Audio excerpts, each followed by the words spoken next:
Hi. അപ്പോഴേ ഇന്നേ ഞാനൊന്ന് പുറത്ത് വന്നൊരു വീഡിയോ ഇടാമല്ലോ എന്ന് കരുതി കേട്ടോ. അപ്പം വലിയ ലോങ് ട്രിപ്പൊന്നുമല്ല, വളരെ ഷോർട്ടാണ്. വീഡിയോസൊക്കെ ഇടാൻ തുടങ്ങിയതുകൊണ്ട് എന്നും ഇടാമല്ലോ എന്ന് കരുതി ഞാൻ എടുത്തതാണ്. നിങ്ങൾക്കിത് എത്രത്തോളം ഉപകാരപ്രദമാണെന്നൊന്നും എനിക്കറിയില്ല. ജസ്റ്റ് വെറുതെ ഉള്ളൊരു വ്ളോഗാട്ടോ. നമ്മൾ മലപ്പുറത്തുനിന്ന് സ്റ്റാർട്ട് ചെയ്തു. അങ്ങാടിപ്പുറത്ത് എത്തിയപ്പോൾ നല്ല ബ്ലോക്കായിരുന്നു. 2.5 മണിക്കൂർ നമ്മൾ ബ്ലോക്കിൽ കിടന്നു.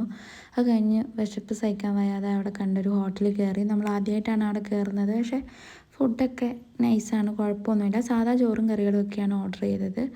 അത് വളരെ നല്ലതായിരുന്നു കേട്ടോ, കുഴപ്പമൊന്നുമില്ലായിരുന്നു. നമ്മൾ അങ്ങാടിപ്പുറത്തുനിന്ന് ബ്ലോക്ക് കാരണം നമ്മൾ ഗൂഗിളിനോട് ചോദിച്ചിട്ട് വേറൊരു വഴി കയറി വന്നത്. നമ്മളും ആദ്യമായിട്ടാണ് ഈ വഴി പോകുന്നത്. പട്ടാമ്പിയിലേക്കാണ് പോകുന്നത്. തൃശ്ശൂർ ഭാഗത്തേക്കൊക്കെ, അങ്ങാടിപ്പുറത്തുനിന്ന് തൃശ്ശൂർ ഭാഗത്തേക്ക് പോകുന്നവർക്കൊക്കെ ഇത് ചൂസ് ചെയ്യാം.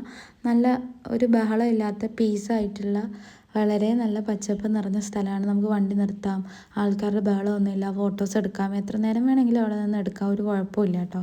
ആൾക്കാരുടെ ഒരു ശല്യമോ അല്ലെ ബഹളമോ വണ്ടികളുടെയോ അങ്ങനെയൊന്നുമില്ല. പക്ഷെ ചെറിയ റോഡാണ്, കുറച്ച് കട്ടറൊക്കെ ഉണ്ട്, കുണ്ടും കുഴികളും നിറഞ്ഞൊരു റോഡാണ്. പക്ഷേ കുഴപ്പമില്ല, നല്ല രസമുണ്ട്, നല്ല പീസാണ്. പശുക്കൾ മെയ്യുന്നുണ്ട്. മഴയൊക്കെ തോർന്ന് കിടക്കുന്നതുകൊണ്ട് കാണാൻ നല്ല രസമുണ്ടായിരുന്നു. മയിലുകളുണ്ട്. നമ്മളിവിടെ ഒരു 3, 2.5 ആ ഒരു ടൈമിലാണ് നമ്മൾ ഈ വഴി പാസ് ചെയ്യുന്നത്. അപ്പം തന്നെ ഈ ഒരു വൈബ് കിട്ടി. അപ്പോൾ രാവിലെയൊക്കെ നല്ല രസമായിരിക്കും എല്ലാം കൂടെയൊക്കെ ട്രാവൽ ചെയ്യാൻ. അങ്ങനെ മയിലുകളെയൊക്കെ കണ്ടു. അവരിങ്ങനെ ഒരു ശല്യമില്ലാതെ അവരവരുടെ കാര്യങ്ങളൊക്കെ നോക്കി അങ്ങനെ നടക്കുന്നു.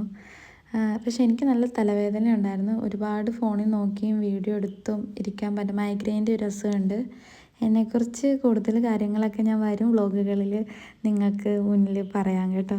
ഈ വ്ളോഗൊന്ന് കണ്ട് സപ്പോർട്ട് ചെയ്യണേ.